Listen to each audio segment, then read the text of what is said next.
Karim, qu'est-ce que vous pensez que ça se passe après la mort? Ce qui se passe après la mort, je pense que ça va être comme les animaux, comme tout. Comme un arbre qui tombe, et ben, il retourne à la terre. Un arbre, quand il tombe, c'est comme ça. Donc il retourne à la terre. Il n'existe plus. Il n'existe plus. Et grâce à lui, ça donne de l'engrais, etc. pour d'autres arbres. Et ben, je pense que nous, c'est pareil.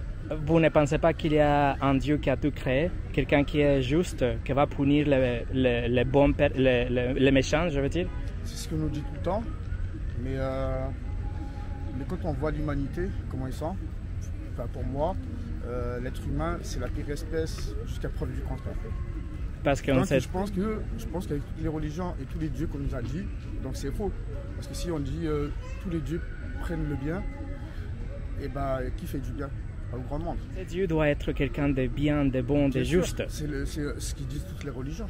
Parce que toutes les religions, c'est le même Dieu.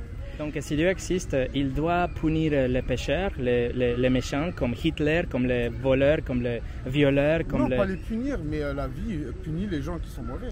Mais vous pensez, par exemple, si vous passez toute une vie à voler des choses, voler les banques, vous violez les femmes, vous faites des choses horribles, et du coup, vous vous donnez une balle dans la tête, vous tuez vous-même. C'est lâche. Oui, mais c'est fini, il n'y a rien après. Il n'y a rien après.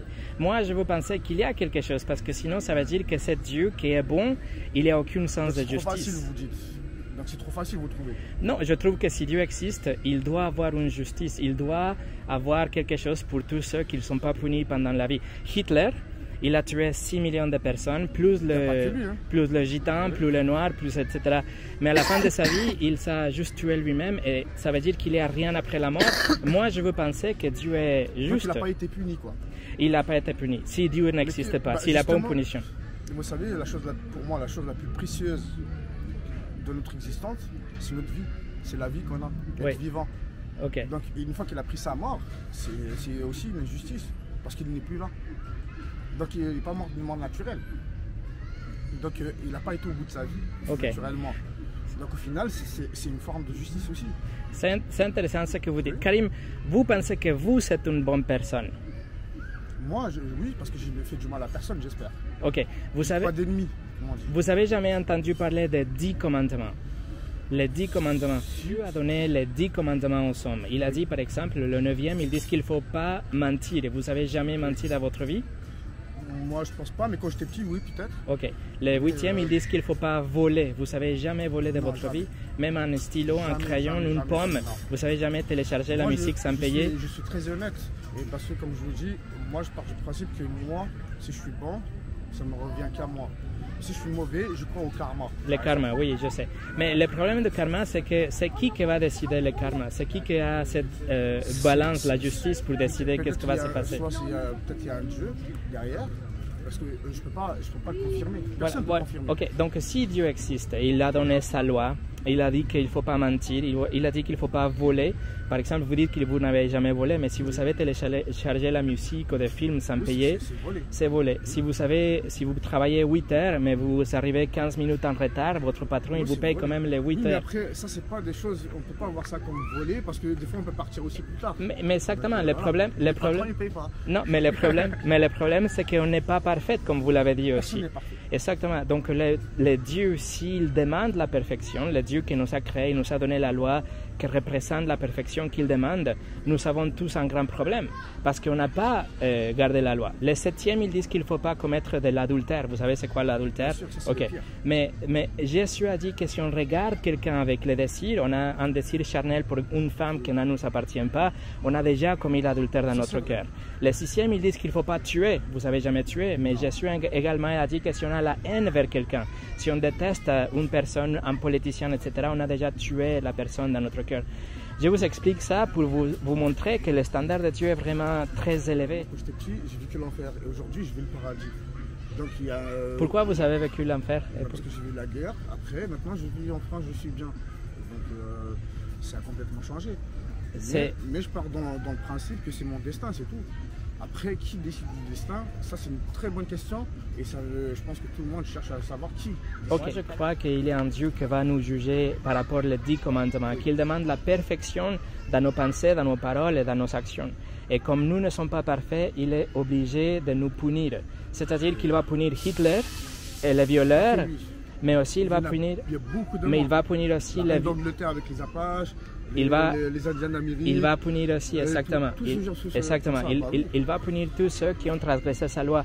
Mais pas seulement ceux qui sont. Ce qu'il a fait en Algérie, moi je viens d'Algérie. Mais pas seulement ceux qui ont fait la guerre ou qui sont tués. Non, c'est qui ont ordonné de tuer des gens. Mais aussi ceux qui ont volé, ceux qui ont menti, ceux qui ont regardé des femmes pour les convoiter, ceux qui n'ont pas honoré ses parents. Donc, et donc nous. La population du monde, je pense qu'ils sont comme ça. Non, plus que ça. On a tous un grand problème, mais je vous partage la solution. Dieu est riche en miséricorde. Il a envoyé Jésus à la terre pour vivre la vie parfaite que nous, on était censés de vivre. Nous, on était censés de vivre une vie sans transgresser la loi. On ne l'a pas fait, mais Jésus, il l'a fait pour nous. Et à la fin de sa vie, il était allé sur la croix pour mourir et prendre les péchés que vous avez commis. C'est-à-dire que vous avez volé, menti, vous avez commis de l'adultère dans votre cœur, peut-être de meurtre dans votre cœur, etc. Dieu doit vous punir, mais en lieu de vous punir à vous, il a puni Jésus sur la croix. Et donc, il y a cet échange. Jésus est mort sur la croix, mais 3 jours plus tard, il est ressuscité. Il nous donne la vie éternelle, il nous donne le pardon de nos péchés, pas parce que nous sommes de bonnes personnes, mais comme un cadeau. Vous aviez jamais entendu cette histoire? Si, j'ai entendu. Et puis, par exemple, quand j'étais petit, j'ai lu le Coran et on parle beaucoup de Jésus et de sa vie. Okay. Si ça vous intéresse, lisez le Coran. Oui, vous lisez les passages de Marie. Oui, je connais, je comprends. Je sais que dans le Coran, c'est par exemple les musulmans, quand ils font une prière, ils citent toujours le nom de Jésus. Oui. Il s'appelle Issa. Ah, exactement. Alors écoutez ce que Issa a dit, ok?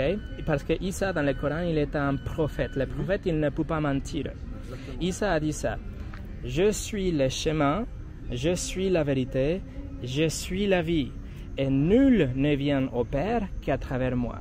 Est-ce que Jésus a menti? Je ne pense pas, parce que lui, il a juste été trahi. Il ne peut pas mentir. Il a été trahi par ses apôtres, c'est tout. Oui, mais il est le Messie, il est plus qu'un prophète, et il a dit ça. Donc Jésus a dit que la seule façon pour arriver au paradis, c'est à travers lui. Pourquoi? Parce que seulement lui peut payer notre punition devant les juges de l'univers. Seulement lui a pris votre châtiment sur la croix et il vous donne la vie éternelle, sa vie parfaite pour que Dieu vous trouve innocent. Dans ce cas-là, il ne faut pas le dire au chef d'État, ce genre ce que vous venez de dire, c'est non, parce qu'ils vont tuer tout le monde, ils vont dire que Jésus va payer pour nous. C'est comme ça en fait, ça se passe. Non, je n'ai pas compris. Encore? Par exemple, pourquoi je ne crois pas aux religions? Parce qu'il y a des personnes, ils violent, comme vous dites, ils commettent un gros péché. Il va à l'église, il dit, mon père, tu me pardonnes? Il dit, je te pardonne. C'est passé. Ça, c'est la religion, comme vous l'avez bien dit. Mais ça veut dire que moi, je suis pédophile, ou je suis meurtrier, ou je suis voleur. Et je vais aller juste, il suffit qu'on me dise, mon fils, je t'ai pardonné. Exactement. Mais je bénite, et ça y est, Karim, je ne parle pas de ça, Karim. C'est pas bon. Je ne parle pas de ça. Je dis, les religions, il faut les prendre avec des pincettes. Et je suis d'accord avec vous. Vous savez, on dit que les religions, c'est la façon de l'homme pour essayer d'atteindre Dieu. Mais le christianisme, c'est Dieu qui a fait tout pour atteindre les hommes. Moi, je ne vous parle pas d'une religion. Je ne vous demande pas d'aller dans une église, de donner votre argent à quelqu'un. J'ai été dans les églises, j'ai été dans les synagogues, dans les mosquées. J'ai participé à tout ce genre de choses. Mais dans mon cœur, profondément, je me dis souvent, parce que des fois, moi, quand je suis en difficulté, c'est comme tout le monde. Je demande à Dieu, mais Dieu, que je ne sais pas qui c'est. Voilà. C'est super. J'arrive à trouver des solutions. Et je me dis, Dieu m'a aidé. Et donc, en fait, je n'utilise aucun prophète pour mon rapport avec Dieu. C'est super intéressant ce que vous dites. Il y a des milliers de prophètes. C'est super intéressant. Mohamed, tout ça. Vous êtes un homme vraiment réfléchi, vous avez pensé à ces choses. Donc j'aime bien discuter avec vous. Mais pensez à ça.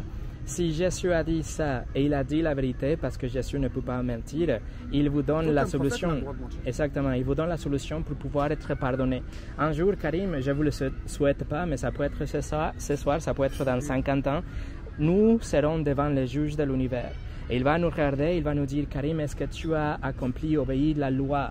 Il va sortir le parchemin pour dire comme ça, et vous avez commis tous ces crimes, et il doit vous envoyer en enfer parce que vous avez transgressé sa loi, juste comme un criminel ici à Grasse ou à Cannes, à Nice. Mais Jésus se met entre vous et les juges et dit, moi je paye pour Karim. Il vous donne ce cadeau. Je vais vous dire ce que vous devez faire. Je ne parle pas d'une religion, mais la Bible dit qu'il faut se repentir. Mais j'espère, parce que j'essaie de ne pas faire du mal aux gens. Et mais vous savez, j'essaie de vivre pour moi. Je vais vous dire quelque chose que ça va vous choquer, parce que la Bible dit qu'en fait, notre ennemi, c'est Dieu même. Nous sommes, nous, des ennemis de Dieu pendant que nous sommes dans nos péchés. Il nous voit comme des criminels, il nous voit comme des gens qui ont transgressé sa loi. Même si on est des bonnes personnes, vous êtes une personne bien, vous n'avez jamais violé, tué, etc. Vous êtes quelqu'un de bien, vous payez vos impôts, vous avez un travail, je suppose, etc. Mais de toute façon, Dieu nous voit dans notre cœur comme des gens qui ont transgressé sa loi. C'est le cœur, moi, après c'est plus dans le cœur, parce que, comme vous dites, parce qu'il y a des personnes qui peuvent mentir. Voilà, mais ce qu'il y a dans ton cœur, mais Dieu le voit. Exactement, mais la Bible dit que nous sommes des ennemis de Dieu. La Bible dit que notre cœur est super méchant, qui est désespérément tordu et malade. C'est pour ça que je vous ai dit que la pire espèce, jusqu'à preuve du contraire, c'est nous. Exactement, mais je vous donne la solution. Dieu dit, Jésus a dit que personne ne pourra voir le royaume de Dieu sauf si on est né de nouveau. Il faut naître de nouveau, justement pour ça. Nous avons tous un cœur tordu, nous sommes des ennemis. De nouveau, quand je vous ai dit que moi j'ai fui la guerre. Mais ça c'est super bien, c'est un bon exemple. C'est un bon exemple d'une nouvelle vie, mais ce que Jésus vous propose, c'est une nouvelle vie spirituelle où vous allez avoir une relation avec Dieu. Il va vous voir pas comme un criminel et un ennemi, mais comme un ami et un fils. On ne peut plus faire ça. Aujourd'hui, nous sommes dans un monde, on peut faire confiance qu'à nous-mêmes, et comme je vous ai dit, moi j'ai mon rapport avec lui-même directement, je ne passe pas par une religion. La Bible dit qu'il y a deux choses qu'on doit faire en réponse. Dieu a fait tout pour nous. Mais nous, en réponse, on doit nous repentir, que ça veut dire nous détourner de nos péchés et deuxièmement, placer notre confiance. Mais nous, on peut avoir une vie éternelle et le pardon de nos péchés si on a la repentance et la foi en Jésus. Karim, je n'essaye pas de vous convaincre, de vous vendre quelque chose, de vous inviter à une église, ni rien. Mais oui, je vois ça, c'est super, vous avez des convictions, mais la question est... Je n'ai pas beaucoup de temps, je discute quand même avec vous. C'est super, vous êtes gentil, mais la question est, est-ce que vos convictions sont la vérité? La vérité doit être une seule. Vous savez, la seule façon pour pouvoir aller à Dieu directement, c'est à travers Jésus. Pas une religion, mais à travers Jésus. Comment? À travers la repentance et la foi. C'est tout ce que je voulais vous dire. Je vous invite juste à penser dans ces choses. Je sais que vous êtes un homme très réfléchi, vous avez des convictions et tout, mais ce que je vous propose, si c'est la vérité, je viens de vous dire la recette presque pour être pardonné et avoir la vie éternelle. Ça peut me faire réfléchir, je vais réfléchir. Moi, vous avez une famille, Karim? Oui. Vous avez une femme et des enfants? Oui. Ok. Si ce que je viens de vous dire, c'est la vérité. Ma femme, elle est chrétienne. Ok. Mais moi, elle m'a jamais... on s'impose rien. En fait. C'est bien que ça vous impose rien, mais écoutez, si ce que je viens de vous dire, et c'est ce que votre femme croit, je vous assure qu'elle a beaucoup prié pour vous. Et que peut-être ce petit entretien qu'on a ensemble, c'est la réponse de Dieu à les prières de votre femme, que Dieu est en train de plaider avec vous pour que vous considériez ces choses. Je vous ai dit, Dieu m'a sauvé. Donc il m'a sauvé lui-même. Il vous a sauvé de la guerre, il vous a sauvé... Oui, mais il y a des choses pires que ça, pire que la guerre. J'ai été sauvé, par exemple, j'ai failli me noyer, j'ai été sauvé. J'ai failli tomber d'une falaise, d'une montagne. Imaginez-vous. J'ai trouvé une branche. Imaginez-vous, moi dans votre place. Donc après, moi je ne sais pas qui a fait ça. Donc si vous pouvez dire que c'est Jésus, quelqu'un d'autre peut me dire que c'est quelqu'un d'autre. Donc c'est pour ça que moi je vous dis, il y en a un. Exactement, la vérité. Celui-là, c'est tout petit. Essayez d'être le plus bon possible. C'est bien ça. Moi. Et puis on verra bien. Karim, peut-être que cette interview c'est la réponse de Dieu aux prières de votre femme. Je vous demande juste de considérer ces choses. Ça a été un plaisir de discuter avec vous. Parler, elle a fait des prières pour moi. En tout cas, je vous remercie. Merci.